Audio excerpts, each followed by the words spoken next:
it's a timber manase fashion, it's a calibriage, yeah.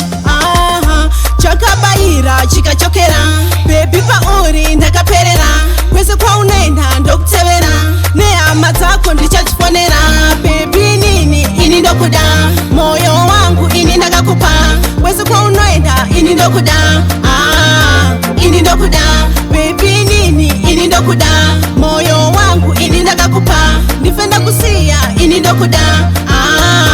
ini ndokuda pauri pose uri zvose zvangu ndoda uite baba vevana vangu ndokusanganisa nehama dzangu kangoma kachirira kachiti pangu ndoda kuenda newe kure kure kusingasvikwe nyika yedu tiri tuchete zvichibvira kudzivara sekwe bebi nini ini ndokuda moyo wangu ini ndakakupa kwese kwaunoenda ini ndokuda ini ndokuda bebi nini ini ndokuda moyo wangu ini ndakakupa ndife ndakusiya ini ndokuda ini ndokuda chakabaira chikachokera bebi pauri ndakaperera kwese kwaunoenda ndokutevera nehama dzako ndichadzifonera sandisiya mudiwa wangu nekuti uri ruva remoyo wangu ndiwe kandi zvose zvangu ukaendaka ungandibaya bebi nini ini ndokuda moyo wangu ini ndakakupa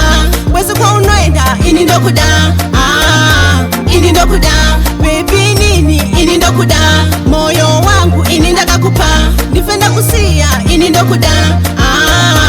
ini ndokuda pauri pose uri zvose zvangu ndoda uite baba vevana vangu ndokusanganisa nehama dzangu kangoma kachirira kachiti pangu ndoda kuenda newe kure kure kusingasvikwe nyika yedu tiri tuchete zvichibvira kudzivara sekwe bebi nini ini ndokuda moyo wangu ini ndakakupa kwese kwaunoenda ini ndokuda ini ndokuda bebi nini ini ndokuda moyo wangu ini ndakakupa ndife ndakusiya ini ndokuda ini ndokuda ini ndokuda